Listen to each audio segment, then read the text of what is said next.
এরই পাশাপাশি অন্যান্য কিছু গুরুত্বপূর্ণ খবরও নজর রাখবো। খড়দায় বেআইনিভাবে তৈরি দলীয় অফিস, সরকারি জায়গায় দলীয় কার্যালয়, দলীয় অফিস নির্মাণে পুরসভার জল ব্যবহারের অভিযোগ।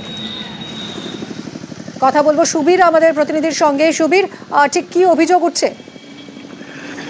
দেখো, খড়দহ থানার একদম ঢিলছোড়া দূরত্বে টিটাগড় পৌরসভার 16 নম্বর ওয়ার্ড একদম বিটি রোডের ওপরেই কিন্তু এভাবেই তৃণমূল কংগ্রেসের দলীয় কার্যালয় তৈরি হচ্ছে এবং এই কার্যালয়ের যে নির্মাণে কিন্তু টিটাগড় পৌরসভার যে পানীয় জলের ট্যাঙ্ক, এই জল দিয়ে কিন্তু নির্মাণ কাজ হচ্ছে, এমনটা কিন্তু ছবিতে ধরা পড়েছে। এবং এই নিয়ে ওখানকার স্থানীয় যিনি কাউন্সিলর রয়েছেন বিকাশ সিং, তাকে প্রশ্ন করা হলে তিনি কিন্তু ব্যাপারটা বিষয়টি পুরো এড়িয়ে যান এবং তিনি বলেন এটা পুরনো পার্টি অফিস ছিল, সেই জায়গা থেকে কিন্তু নতুন ভাবে এটাকে তৈরি করা হচ্ছে। কিন্তু প্রশ্ন এই জায়গাতেই উঠছে যে একদম সরকারি জায়গার উপরে বেআইনি ভাবে যেখানে দলীয় কার্যালয় তৈরি করছে এলাকার নেতৃত্ব, সেই জায়গা থেকে টিটাগড় পৌরসভার যে পানীয় জল, যেটা কিন্তু একদমই অবৈধ ভাবে কাজ করা যায় না, সেই জল দিয়ে কাজ করা হচ্ছে। এবং এই গোটা ঘটনায়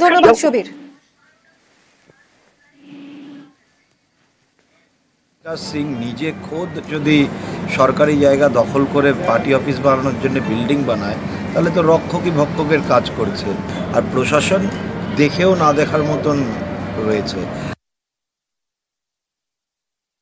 এটা অনেক দিন ধরে পার্টি অফিস, আগে দরমার ছিল, ওটাকে রিকনস্ট্রাকশন করা হচ্ছে, ভালোভাবে বানানো হচ্ছে। কোনো খালের উপর না, খালটা পাশে আছে, খালের পাশে আমাদের মিউনিসিপ্যালিটি কিছু ছোট জায়গা ছিল, তখনই আমরা 2014-তে আমরা দরমার পার্টি অফিসটা একটা করেছিলাম, তখন আমি তৃণমূল ছাত্র পরিষদ করতাম, ওইখানে হয়েছিল, এখন ওইটাকে আমরা রিকনস্ট্রাকশন করে ভালোভাবে করছি। সীমান্ত এলাকার বাসিন্দারা নিজেদের মতো করে প্রস্তুতি নিচ্ছে, কারণ নিয়ন্ত্রণ রেখায় ভারতীয় সেনা প্রস্তুতি সারছে। এলওসি থেকে সেই ছবি নিউজ 18 বাংলায়।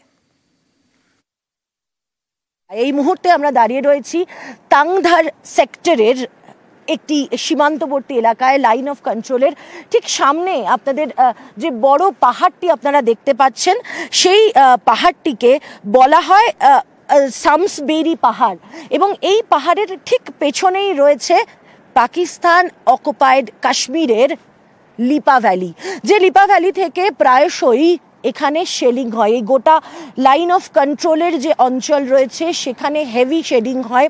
5 থেকে 6টি গ্রাম রয়েছে এই অংশে, যারা প্রত্যেকে নিজেদের বাড়িতে হয় বাংকারের তলায় তাদের থাকতে হয়, অথবা যখন হেভি শেলিং হয় তাদেরকে পালিয়ে যেতে হয় আরও নিচে, যেখানে সেফ জায়গা থাকে সেখানে। কতটা প্রস্তুতি আমাদের এই এলাকায় নজর পড়লো। কুপওয়ারার এই যে তাংধার সেক্টর, সেই তাংধার সেক্টরে শুধু নয়, লাইন অফ কন্ট্রোল লাগোয়া একটা বিস্তীর্ণ অংশে ব্যাপক প্রস্তুতি সেনাবাহিনীর ইতিমধ্যেই শুরু হয়ে গিয়েছে। ফোর্স মুভমেন্ট দেখা যাচ্ছে, যেগুলো আমরা নিরাপত্তার খাতিরে এবং জাতীয় নিরাপত্তার স্বার্থে আপনাদেরকে দেখাতে পারছি না। ইতিমধ্যে এই প্রশাসনের তরফ থেকে নির্দেশ দেওয়া হয়েছে সীমান্তবর্তী এলাকায় সাধারণ মানুষ, অর্থাৎ এই গ্রামের বাসিন্দা ছাড়া অন্য কেউ সেখানে প্রবেশ করতে পারবেন না। সন্ধ্যের পরে রাস্তা বন্ধ করে দেওয়া হচ্ছে এবং চলছে কড়া নজরদারি। কুপওয়ারার বিভিন্ন প্রান্তে ফায়ারিং এক্সচেঞ্জ হচ্ছে, সার্চ অপারেশন চলছে, এবং সব মিলিয়ে একেবারে তটস্থ হয়ে রয়েছে কুপওয়ারার বিভিন্ন সেক্টর, এবং বিশেষত এই তাংধার সেক্টর, যেখানে এই মুহূর্তে আমরা দাঁড়িয়ে রয়েছি। ক্যামেরা পার্সন আপু পাঠকের সঙ্গে মৈত্রী ভট্টাচার্য, নিউজ 18 বাংলা, তাংধার। সীমান্তবর্তী প্রত্যন্ত গ্রাম, প্রতিদিনই ভারত পাক সেনার গুলির আওয়াজ কানে আসছে।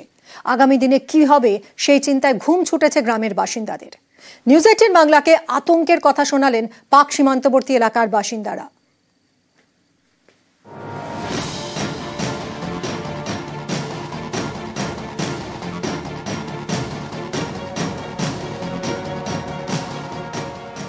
কুপওয়ারার তাংধার সেক্টরের চকিবল মার্সারি গ্রামে আমরা এই মুহূর্তে রয়েছি। এই গ্রামের মানুষদের জীবনটা বড়ই দুশ্চিন্তায় কাটছে এই মুহূর্তে।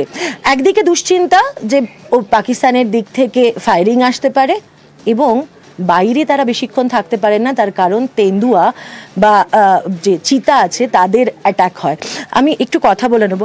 आपके तो मतलब बाहर और अंदर दोनों तरफ ही टेंशन है जी। रात को शाम होती है, बाहर नहीं निकलते, ज्यादा टेंशन। तेंदुआ बहुत आता है, वो अटैक करता है, अटैक करते हैं। हाँ, ज्यादा किया कोई अटैक? हाँ, वो है ना, एक लड़का था इधर, छोटा लड़का, उसको पकड़ लिया तेंदुआ। हाँ, मगर बच गया, मगर उसको पकड़ दिया, बचा दिया।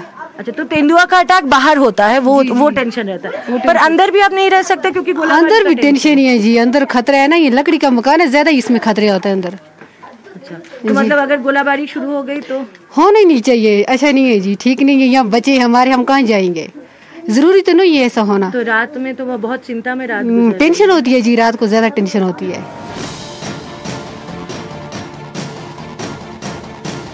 चैलेंज जब होती तो टेंशन तो होता ही है, तो हर सी बात है। जब होते हैं कभी तो थोड़ा जलजले होते हैं, उससे झटके वटके उससे तो नुकसान थोड़ा होता है। हमारे पास कच्चे मकान है पूरे, हमारे पास कोई बैठने का संभावना है ही नहीं। अगर कोई फायरिंग हो जाएगा तो हमारे पास बैंकर तो है ही नहीं। पाकिस्तान तो पास में ही। हाँ, पाकिस्तान तो नज़दीक है, कहीं अगर शेलिंग हो जाएगा तो यहाँ प्रॉब्लम हम लोगों को तो हो जाएगा, इसलिए तो हमें डर तो रहता ही है।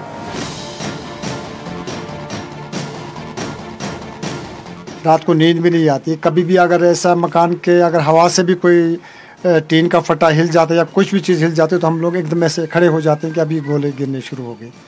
तो ऐसे यहाँ पर होती क्या, हमारे पूरे मकान हिल जाते हैं। जब गोले यहाँ से उधर जाएंगे, उधर के गोले इधर आएंगे तो पूरे हमारे मकान ऐसे हिल जाते हैं। तो कभी भी यहाँ पे भी तो यहाँ भी गिर सकता है। कई बार ऐसा है कि यहाँ हमारे इर्द गिर्द में गोले गिरे भी। ऊपर से हमारी दो टेंशन है, एक ये टेंशन है, एक हमारे यहाँ ये टेंडवा बोलते हैं चीता। परसों एक बच्चे को जख्मी कर दिया, इतना छोटा बच्चा था, उसका सर पूरा ऊपर से उसने काट दिया, वो बच्चा भी जख्मी है।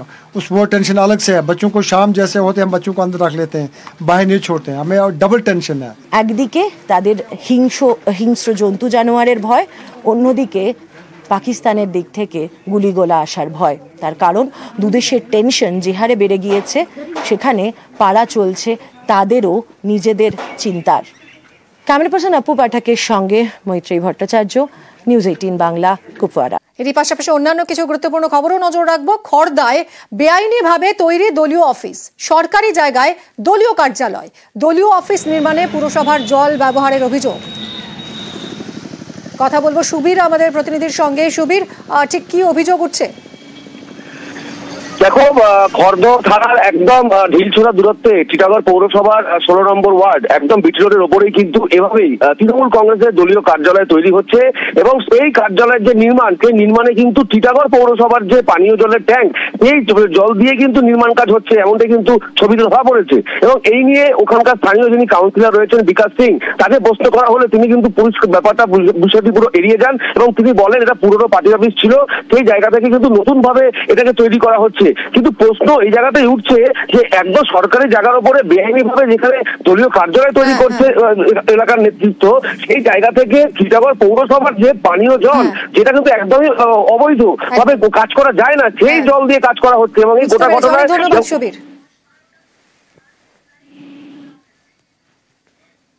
সিং নিজে খোদ যদি সরকারি জায়গা দখল করে পার্টি অফিস বানানোর জন্য বিল্ডিং বানায়, তাহলে তো রক্ষকই ভক্ষকের কাজ করছে, আর প্রশাসন দেখেও না দেখার মতন রয়েছে।